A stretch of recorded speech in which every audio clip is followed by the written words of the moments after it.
So hello, everyone. Since today's guest teaches English to business people and international leaders, I thought it would be beneficial to give an example of accurate words used in a way that English speakers would never use them. And so this is a blooper, of course. A sign on the top of a Beijing hospital said in English underneath the Chinese characters, Dongda Hospital for Anus and Intestinal Disease. So not exactly how English speakers would use the language. Today's guest is Victoria Rennoldson from London. Victoria supports international leaders and managers to become confident in their communication and cultural intelligence to impact their results, performance, and career growth. She is the co-founder and CEO of Perfect Cuppa English in London, with clients primarily in the UK, Europe, and Asia. She's also an expert speaker and writer on communication and culture, and she shares how to build communication and cultural confidence in key business situations to increase their share of voice and visibility in a way that connects and builds relationships. So welcome, Victoria. Delighted that you're with us. Thank you so much, Philip. And it's really nice to join you from London, the UK. Yeah. So perhaps you could start by telling us a bit about your background and how you got into the business that you're in. Absolutely. So I suppose my path has always been with language and communication and interacting with different people from around the world. So I live in London. I grew up here and I've spent most of my life here. And, you know, just like New York, London is one of the most diverse cities in the world. I think I looked recently, there's something like 300 languages spoken in London, which is pretty impressive. Yes. And from my own personal experience, I always loved languages. I always loved working with words. So whether it was writing little stories as a kid through to actually learning languages, and I learned French and German at school. I then went on at university. I went to study German and Russian because I fancied a little bit of a challenge. It was a little bit of a challenge. But, you know, for me, it wasn't just about the language. I was always really fascinated about how these countries were and what went behind that, the history, the literature, the politics of it. And so I was really lucky. I got to spend time in both Germany and Russia as part of my studies. And then I went into my first job, which was working in marketing in some really large international companies. The first one I worked for was based in the UK, was a British company. But I was really lucky. I got great opportunities to travel, particularly around Europe. And throughout my marketing career of 12 years, I was working with people all over Europe, in the US, and regularly, you know, communicating and being part of these teams where you're all on the telephone conference and all on the video conference, well before the days of Zoom. But, you know, it kind of got me thinking in that time that, you know, the way people communicate on these calls and in these meetings wasn't always that effective. In fact, there were often, whether it was tech issues or whether it was actually people didn't really quite understand each other. And it kind of got me to this insight that actually we make this huge assumption that the language of business is English. And of course it is in reality. But we make a huge assumption that everybody can operate to the same level. And what I realized was actually, in reality, in these big multilingual, multicultural teams, there's a communication and a cultural gap sometimes. And that means that people don't always fully understand what's going on. Or the other way around, they don't feel fully able to really speak up and share their expertise. And that's what drove me. I mean, that's what really drove me into setting up my business. So, you know, I came out of the corporate world, set up my own business, which was a bit of an unexpected move. I never imagined I'd be getting into the entrepreneurial space, but I'm so glad I did. And I set up this business called Perfect Cuppa English 7 years ago. And now I work with clients all over the world. I'm based in London. But now through the joy of virtual working, you know, I work with people everywhere. And I do that from my lovely little office here in London. It's marvelous.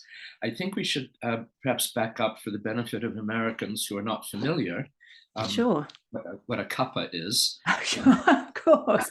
No, I should have explained. So my business is called Perfect Cuppa English. cuppa in British English means a cup of tea usually. So if somebody says to you, do you want a cuppa? Right. It means, do you want a cup of tea? And I suppose I call my business this because I felt it was quite a British word. And clearly, you know, the language is cultural. So even between, say, the US and the UK, where we in theory speak the same language, of course, in reality, there are real nuances which are cultural. The words we use, the grammar we use, how we express ourselves. So, you know, that was for me a nice expression of this idea of where communication meets culture. Absolutely. That's wonderful. Glad you like it.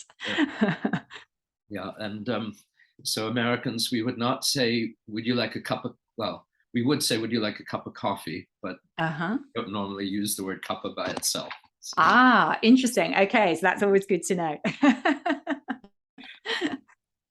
So tell me about your international clients and some communications issues perhaps that have evolved. Yeah. Your experience or just in your teaching? Absolutely. So the way that I work with people is in a real coaching approach. So the people I work with already operate and speak in English every single day. So actually for them, the challenge really is about, they realize they're not performing to the same level as their colleagues, perhaps, and they're ambitious. They want to get to the next step in their career, or sometimes people come to me because they've just been promoted and they feel that gap.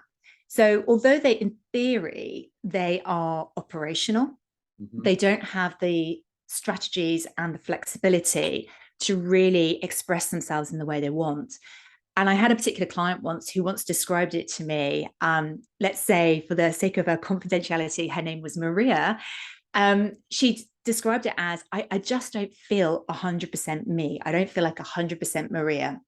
And I thought that was a brilliant way of expressing it, which was she could say the words, but it didn't really feel like her. And she wasn't really able to fully express all her knowledge and great insights that she had. And she felt like her skills and she had great skills and talent were here, and her communication skills in English were sort of lower than that. And that frustrated her. And she could see that if she didn't do something about this, actually that would start limiting what she could do within her role, but also it would start limiting her career. So what I do is really about giving people, we work on a number of different areas, from confidence mindset, but to something I call communication agility and cultural intelligence, to really help them have that flexibility so they can react, they can interpret what's going on, no matter what comes up. It's fascinating. Yeah, I feel like Maria in French. Okay. I've studied conversational French and I speak conversational French, but I keep realizing how limited some of my vocabulary is limited. And, I can't really express complex concepts. Partially, I don't know the words, but also, the way one expresses oneself in each language is different. Yes. The grammar is different, the structure is different, the thinking patterns are different, and so so I need someone like you in French when I live in another French country. Fantastic. Well, I do know somebody, so if you ever need that, let me know. But I think you're absolutely right. You get to a certain point, and I remember another client saying this to me, which was, they really felt quite sort of negative about their communication skills, and they'd kind of almost convinced themselves that they were terrible at communicating. And when they asked maybe a trusted colleague or their line manager, they would just say, "Oh, you're fine, don't worry about it, you speak great English, you really don't need to worry about this." But of course that didn't reassure them. That felt like they were just being nice. Right. So actually, starting point for me whenever I'm working with a client is really getting under the skin of, okay, what's really going on here? Let me see you presenting. Let me see you interacting with me in a sort of mock situation of a meeting. And let's really analyze what part of your communication skills are challenging to you, and how can we address that and really give you the focus to work on the strategies and skills that are going to help. Fascinating.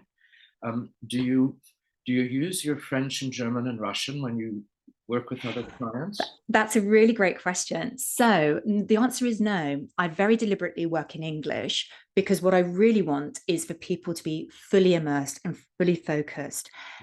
What's really interesting is that actually have a real confession here, and I hold up my hands that I've not been very good at keeping up my languages over the years, which would be a horrible thing for my parents to hear, having invested so much in, and me investing so much time in it. Right. However, what was really interesting this summer, just gone, I was in France. It was the first time I'd been traveling abroad for many years because of the pandemic. So there was a real joy of traveling again and getting across to France. And I decided to get out my very rusty school French. And what was really interesting was I just did one of these little apps. I did 5 or 10 minutes a day. And I really surprised myself how much I could remember. And at the end of the holiday, we were at an event, a social event, where there were a lot of French people who didn't speak so much English. And so I just decided to give it a go. And I have to say that was a brilliant insight into my clients' lives, even though it was at a much more basic level. Yes. But it was a great reminder for me about how challenging that is when you just can't think what to say, but you've got to keep going and you really still want to connect with people and still kind of have that relationship with them. Exactly. And it's so frustrating. Yes. Your mind wants to communicate and your mouth can't do it. And yes, it's indeed. And I think that was a really great experience for me to remind me, you know, that's what it feels like in a very different context and at a very different level. But it's that frustration of, I should be able to do this and I can't. And that's really irritating. But that's why also I have a really big focus around, it's not about perfection. You know, I also get some people who are incredibly good at what they do, very talented. And of course, because they're ambitious, they're used to getting great results and being focused on what they do. And therefore they want to be 100% perfect. Or they say to me things like, I really want to be fluent or sound like a native speaker. And actually my answer to that is, I don't think that's the right kind of goal, actually. Like, if I'm being honest with you, do English speakers, wherever they're from in the world, make mistakes? Of course they do. Do you make mistakes in your own native language? Of course you do. We often, and we don't notice it, but we often in communication are restarting our sentences, pausing, thinking, oh, actually, I'm going to change direction and start again. And that happens really regularly. And whether it's a huge presentation or whether it's a meeting, it happens all the time. And it makes us more human and authentic in who we are. Right. So when I work with my clients, I'm really encouraging to them and say, look, 100% perfection, I think, is not the goal to go for. I think it's about this communication agility. You want to have that flexibility to react, whatever comes up, right? And that's the real focus goal to go for. And I'm being honest with you, most of the clients agree with me. And the ones that say, actually, no, it is about 100% perfection for me, I'll be really honest. Perhaps we've got different philosophies about, you know, the way to kind of go for. But the vast majority go, absolutely, I totally get it now. You know, that's why I haven't been able to reach my goals, because I've had a really unattainable and perhaps not a very motivating goal to go for. Yeah, that is fascinating. You reminded me of my French teacher, my French professor in Paris, Madame Barret. I probably shouldn't say her name, but I did anyway. And, you know, in the French, what was Henry Higgins' wonderful line, the French don't care what you do, actually, as long as you pronounce it properly. And so the French are very mindful of their accent and how you pronounce and sound French. And so this French professor in my French classes, at the very first day, she said, the moment you open your mouths, everyone will know that you're foreign. And how incredibly demotivating. So why bother? Why try? Which I did anyway, but I was trying to disprove Madame Barret. Well, that's the challenge, isn't it? And I do get some people who are worried about how they sound. Yeah. And actually, for me, again, you come to what's the context and what are the situations. Most of my clients are working in multicultural environments where there are lots of different voices and different sounds of voices. Mm-hmm. Even in the UK itself, which is, to be honest with you, a pretty small country compared to most countries, there's huge diversity of voices in London alone, but across the whole country. Right. So, again, some people talk to me about, the Queen's English. But again, for me, that's not actually a great goal to go for, because actually nobody really speaks like that, quite frankly. The most important thing for me in communication is that you're clear and you're comprehensible, that people understand what you're saying, and that you pronounce the words in a way that people really get your key message. That's important. Absolutely. And it reminds me of another question I wanted to ask you. And Americans should understand that when Europeans learn English, they learn British English. And when they come to the United States, now sometimes they have courses in American English, depends on the school and the country and all of that. But for the most part, when they start, they learn British English. And so very often when Europeans come to the United States, they're shocked, like, what are these people saying? Especially New Yorkers who sometimes talk like they got marbles in their mouth. So the American accent is strange, and then American expressions are strange and all that. So when you deal with your clients who go to Scotland or Ireland or Australia, how do you train them to understand those? I mean, I have trouble understanding, as a native speaker, I have trouble understanding the Scottish and the Irish accents. Yeah. Australian I can understand, but anyway, it's a bit harder. Yeah, absolutely. Well, it's interesting you mentioned that example, because I equally work with clients either who are American themselves and relocating to the UK and want to get some cultural context and realize that it's not as simple as just moving across the pond. There is quite a lot of differences. I also work with clients who have lived in the US previously and then moved to the UK and being really quite surprised and shocked by those differences and hadn't realized the language and communication style is quite different. And I think, when it comes to tuning your ear, a lot of it is about interacting and throwing yourself in. And now I know that's easier said than done. And there will be situations which do feel uncomfortable and where you don't understand lots of what's going on. But again, some of what I work with my clients to do and coach them to do is, how do you react when you don't understand? And when they repeat it and you still don't understand, what do you say then? Because it's really embarrassing, right? To keep going, I don't understand. Could you repeat that, please? So, again, I'm using more advanced communication techniques to help people clarify, reflect back, check in their understanding. If they come out of a meeting and they've really not understood what was going on, to use professional ways to understand how they can actually build up the picture of what needs to happen next. And that's really important, because obviously it's about personal reputation. It's about making sure that you're delivering in the way that you want to, and actually demonstrating what you can do. I mean, this is it. Everybody brings lots of their talents and richness of skills to the role. And if you can't fully demonstrate those, then that feels really frustrating. So I think that's really what it's about, throwing yourself in, and when it's not working out, knowing how you're going to react to it. Well, the American solution for this, when, and this is the typical stereotype, but it happens to be also based on reality. The Americans go abroad and they assume that everyone speaks English, and when the foreigners don't understand them, the American solution is to speak louder and repeat what he just said in the same speed and just speak louder. Like, what's the matter? You can't understand what I'm saying? Absolutely, which of course is really tricky, right? And it doesn't work either.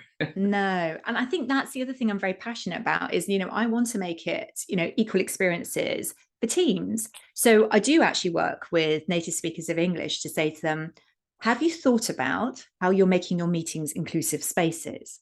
So have you thought about the pace of your speech? Have you thought about the humor you're using? And even if it's appropriate humor, does everybody fully understand the humor? Is it a play on words that somebody else would really not get? Are you talking about something that happened on TV 10 years ago, which clearly maybe half the room wouldn't understand because they didn't obviously watch that TV program? So I think, the other thing that I work with teams to do is think about, how can you be more inclusive? How do we make sure that in the meeting space, in the team working that happens in all these wonderful ways via whatever digital platform we're using, how do we make sure that we're aware of the cultural dynamics, we're aware of the communication dynamics, and particularly as speakers of native English, we adjust what we're doing to also make sure everybody feels fully comfortable to be part of that meeting. Yes, very much so. Can you give some examples of working with different nationalities and perhaps what some cultural issues or communications issues that arise? Absolutely. So I work with lots of nationalities. I think at the last count, it was like 40 nationalities I've worked with across the world. But there are obviously clearly some cultures that we tend to work with more. So interesting one, I do tend to work with a lot of French clients, and that's fascinating because for the American listeners, France obviously is in Europe. It's actually very close to the UK, clearly geographically. There's a lot of shared history that has been between the UK and France. And yet, some of the cultural dynamics between the UK and France can be really different. And actually, French clients I work with who've actually physically relocated to the UK are often quite shocked about how different life can be. So some of those nuances, I'll give some examples. So the French style of communication tends to be, and by the way, when I talk about generalizations like this, we have to be really clear. We're talking about averages based on research, which exists out there, very well researched, but clearly we're all individuals as well. So we can only talk about tendencies and averages. Yes. But so they are what generally happens, but we also have to acknowledge that there are lots of other cultural influences. So I just want to say that, just to make that really clear to people, that we're not generalizing too much here. But if we look at the research, what it says is that the French style generally is more direct, particularly if there is negative feedback to be given. It can be more confrontational. And there is a lot more, particularly in a professional context, there's a lot more focus on debate and argument and making sure that we're, really debating the principles of ideas. Now, if you compare that to the UK, and I think this is probably common to the US as well, actually, there is sometimes, it depends on sector. Again, sector can be an influence of culture. But from a national cultural point of view, it's that style of being very direct and perhaps, giving the very honest feedback on something might be perceived as being quite negative. It might be perceived as being rude, even in some contexts. And certainly the debate of ideas and the ongoing, backwards and forwards can be seen as a bit superfluous. Actually, it's much better in UK culture, as I think it is in the US, to get to the point, be clear, give your recommendation. Yes, there might be a bit of debate, make a decision, move on. And there's a much more of a boom, boom, boom, let's get on with it. And so actually, this style can be really kind of different, and that creates kind of tensions. So, what I say to people is, in situations where you experience people from other cultures and you think, that's a bit strange they did that, or unexpected, or a bit rude. 99.9%, I'm not going to say 100%, but actually, usually people are not intending to be that. There's some different motivations or drivers going on that perhaps you're just not aware of. And the way I describe it to people is, imagine you're wearing a pair of glasses and you don't even realize you're wearing the glasses, and you're looking at the world through these glasses. And that's your interpretation of culturally of what's going on.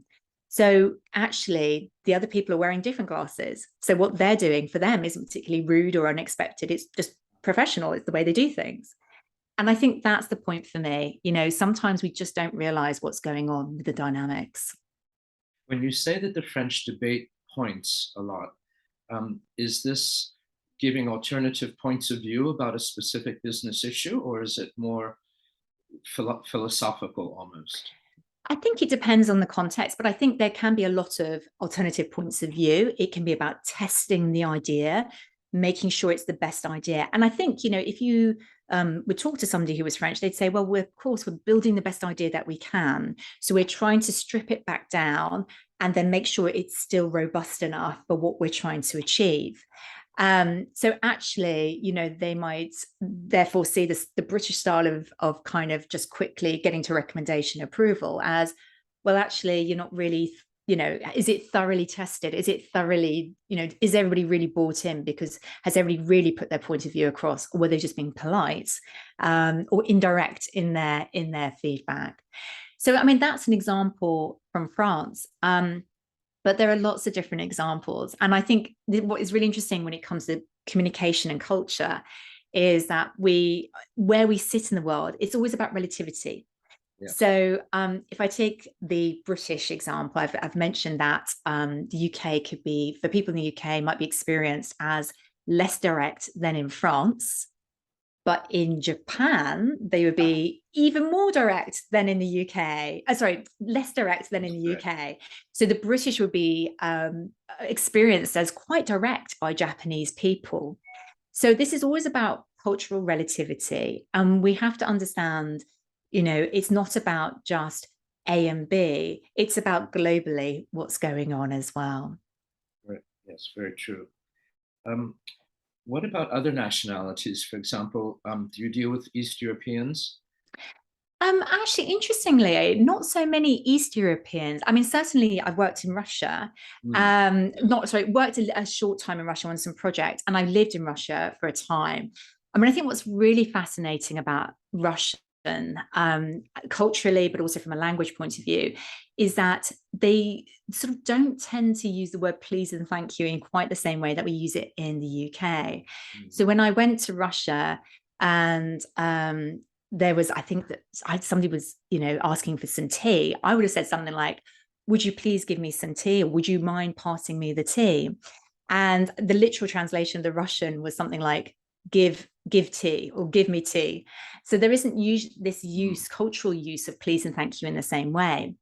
I also was told by a Russian friend when I was there, she's like, why are you smiling all the time? I was like, well, that's what I do. I'm a very smiley person. I quite like smiling. She said, yeah, but you're on the underground, or the metro, the subway. She said, like, why are you smiling so much? And I was like, well, I'm happy. And when I see other people, I like to smile. And of course, in Russian, nobody smiles back. And then she explained to me that if you do that, people think you're an idiot. People are looking at this British girl smiling away and thinking that she was a bit stupid, or perhaps a screw loose. But again, that's really interesting, right? Culturally, and that's obviously about their history and what's happened there. But I think that's another really great example of, need to know what's going on, and you need to understand that there's no rudeness in that. It's just culturally what is accepted and the usual way of doing things. Absolutely. Yeah, I've been told that if you smile at Russians, they think it's very untrustworthy. Yeah, exactly. Maybe you're hiding something as well. Yes. Yeah.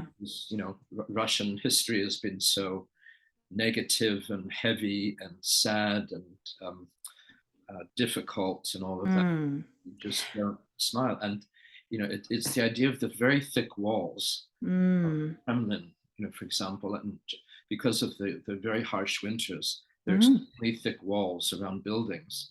And in a way, that's mentally thick walls as well. You keep the world out. Potentially. But I think the other thing to say, though, and again, this is important to know, for example, in Russia, once you get to know somebody, they're incredibly embracing of you. Yeah. So, if you're in the circle, if you go and have a vodka with them, which I used to do back in the day, I'm not sure I can do anymore. But, it's really important to understand, actually, Russians can be incredibly friendly, incredibly embracing, but they have to get to know you first. And then once you're in that circle, and you're part of the drinking circle and part of the warmth of that circle, then you're in there. So again, the way trust is built up in different cultures is really different. The equivalent in the UK is going to the pub. Right. Now, I'm quite clear that with people that you don't have to drink alcohol, and certainly the days of forcing people to drink alcohol doesn't really exist in that way here now. But certainly the ritual of going to the pub after work for drinks is really important here. And actually, that's an important part of getting to know colleagues. People will be much more open than they are in the office. Often people say British people are hard to get to know. They're not very open about their personal lives, but get them down to the pub and they'll tell you all sorts of things. So that's another tip, to kind of know, which people probably wouldn't be able to tell you or express it clearly unless you're in the know. Well, people say that, foreigners say that about Americans as well. I think it's true. I think it's true in every culture. Scandinavians have a reputation of being cold because they come from a cold climate. but but if you get to know them, they're very warm and loving and kind and generous and all of that. And Mm. Americans have a reputation of being superficial. Um, but again, when you get to know them, they're, like anyone else, they're not necessarily, and they'll tell you their life story whether you want them to or not. And then you see, that's a very other interesting detail. So when I worked in some American companies in my business time, I noticed this, that actually there's a lot of sometimes sharing of like personal life and what's going on. And actually that sometimes is unexpected for British people, because actually that doesn't necessarily happen in that same way unless we know somebody really well. But of course, this is about personal choices as well. And this is where we have to understand national culture is one influence, and then there are lots of other cultural influences on us, really from everything from gender through to company, sector, regional culture. So there are lots of different pieces that make us up to be the complex humans that we are. Very true. The other major cultural rule is that in the United States especially, and I think in Britain as well, one should always look the person in the eye, because that's, that evokes it's not so much trust, it's the connection. Yes, But in Asia, in East Asia, you don't look people in the eye. It's considered absolutely. very rude, very impolite, and like you're the underling. Someone can look at you, that the superior can look at you, but you don't look directly at them. Absolutely. I mean, I've worked with a lot with Japanese people as well. And I think that's been a really, actually with every client I work with, quite frankly, I learn, because I want to keep open-minded and realize that even though I'm, coaching and training, I'm always learning as well, because you have to realize that actually, culture, the way people express themselves culturally is really quite varied. And working with my Japanese clients has been fascinating, because I've realized certain things that I hadn't realized before. So you mentioned eye contact. I'm very aware of that, and making sure that I look away more regularly from, say, the camera if I'm working with them remotely, or if in person as well. Clearly, hierarchy is incredibly important in Japan. So you need to be talking to the right level, and it might take time to get to know each other and build trust. But I had a particular example. I mean, this is years ago when I first set up my business, and it was quite a little bit of well, it was a bit of a learning for me, because I hadn't realized I'd met a Japanese gentleman who was looking for cultural training for himself, and he was looking to understand British culture better, as well as Indian culture, which was a team he was working with over there. So, I spent quite a bit of time with him. We met face to face. We'd had a really detailed exploration of his challenges, his questions. And I thought I'd got to know him quite well. And I put together a proposal for him, which I felt really, really happy with. Sent that over to him by email, thinking, great, this will be done. We can get started quite quickly. And I didn't hear anything. And I very politely asked him whether he had any feedback or any questions. And the answer I got was, I need a little bit more time. And I thought, okay, fine. So I made a marker in my diary, got back to him in a few weeks' time and said, oh, just checking in again.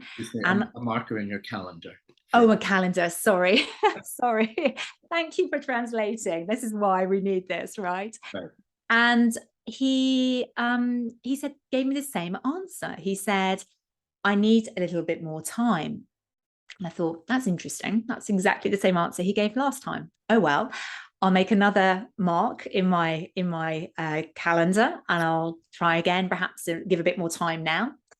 And third time, you guessed it, I got the same answer. And of course, it was that point where the penny drops, and I'm like, he's saying no, but he doesn't want to say no. And he doesn't want to kind of be rude. And of course, it's a total realization that, I should have picked up on those signals. I should have read between the lines. And that's quite interesting, really, because, sometimes people experience British people as indirect. But in that situation, I realized that my style was way too direct for him. And this was his way of kind of backing out of the situation. So that was a great learning, and one I will never forget. That's fascinating, because I've lived in Japan also and speak Japanese.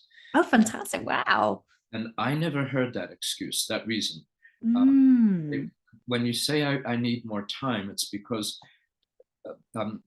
the American and the British corporate structure it's hierarchical, but managers are empowered to make decisions. Yes.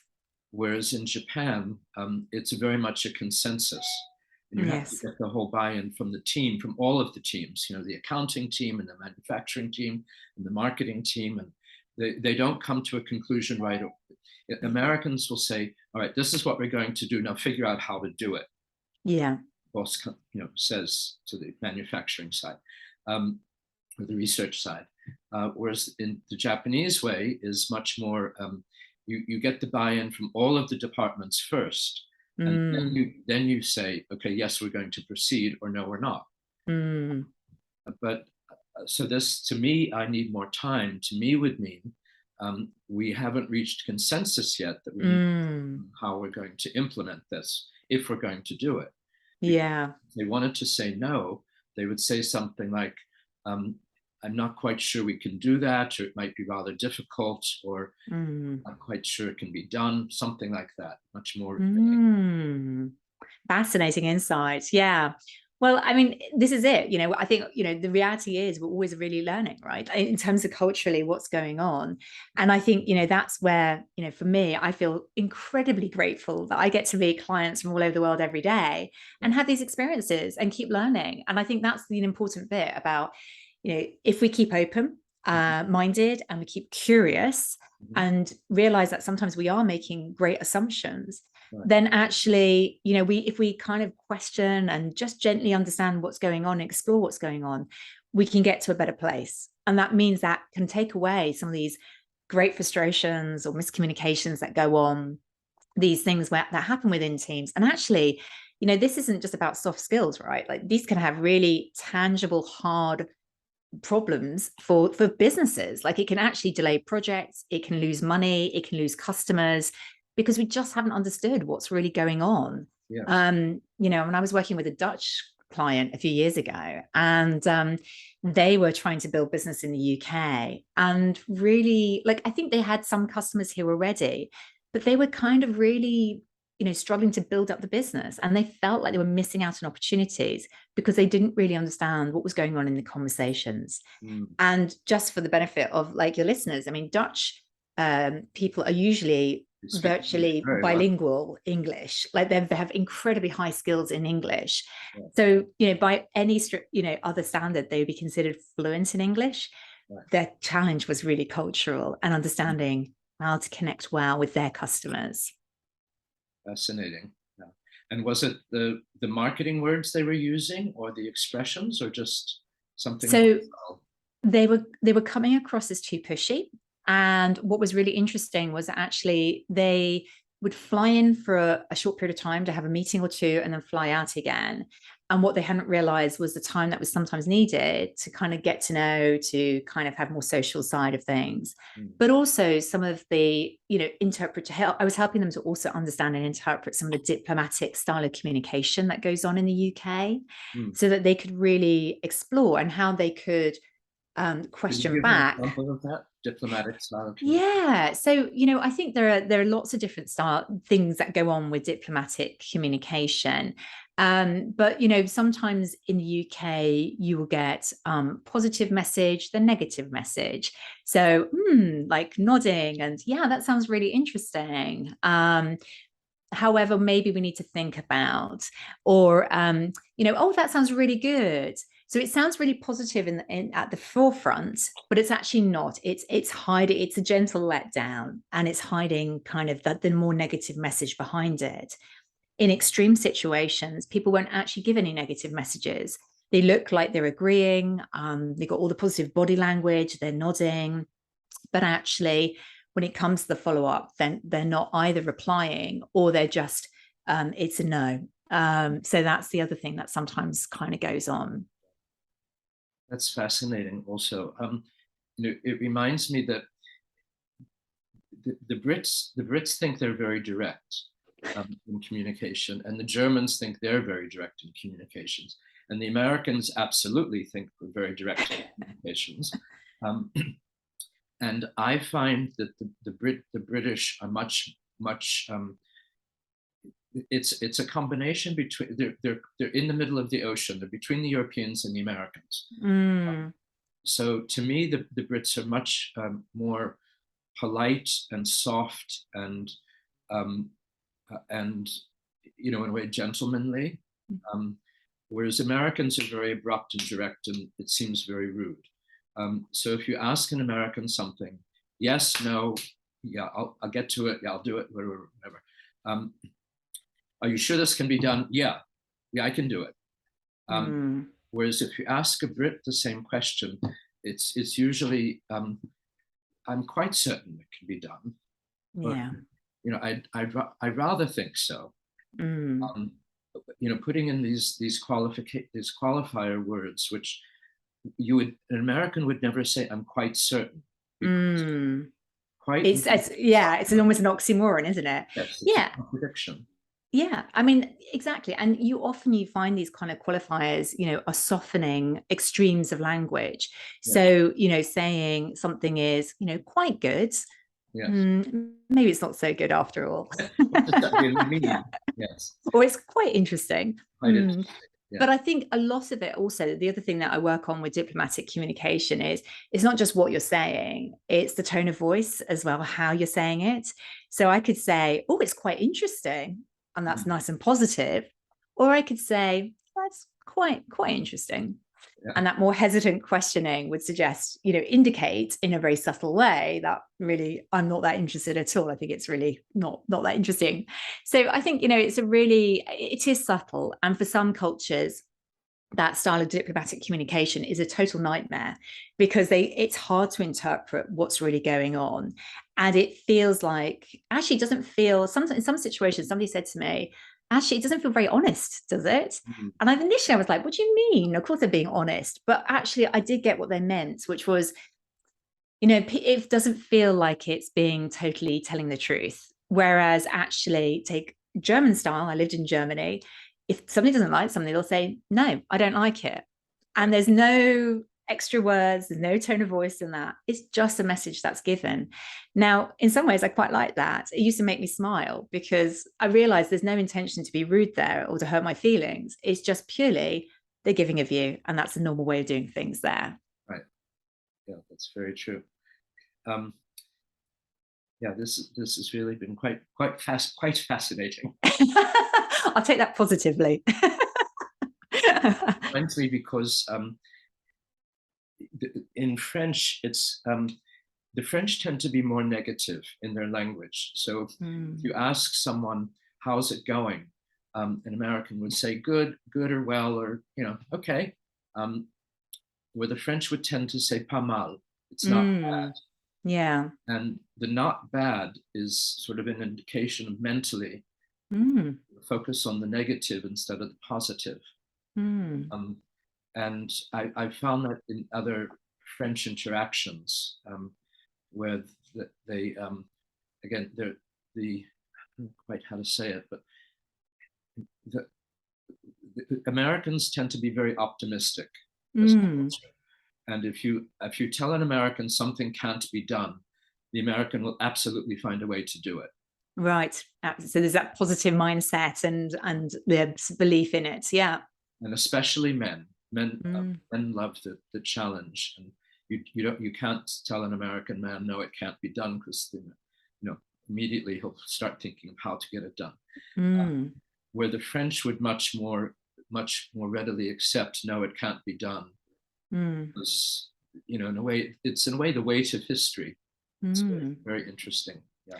Well, that's it. There are lots of different factors that feed into these cultural dynamics. And I think, it is a fascinating area. If people want to know more about it, then absolutely come and have a chat, or I can recommend some resources and some books. But, I think it's something that we all have to be aware of. And we have to be really clear. Yes, we live in a globalized world, and we can just jump on a call with each other across the pond, across the Atlantic, or wherever we're based. But the reality is, if we don't understand the cultural dynamics, we might end up in really difficult situations, which lead to really costly mistakes for our business. So it really does really kind of add value to pay attention to it. Yeah, very much so. Well, thank you. Is there anything else you'd like to add before we conclude?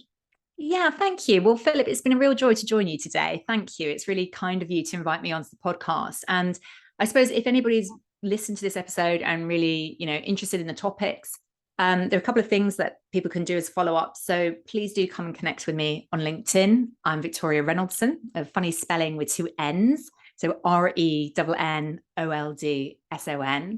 But also, if you are somebody who's particularly challenged in terms of communication confidence, I have a free resource called Keys to Communication Confidence. So if somebody would like that, please reach out to me on LinkedIn, and you'd be very welcome to that. But yeah, come and ask me any further questions. Really happy to always chat. And LinkedIn, I'm there every day during the week. So always happy to have conversations over there. Great. Thank you so much, Victoria. It's a wonderful pleasure connecting with you, communicating with you, and thank you so much for teaching us about these subtle styles of communication. Thank you, Philip.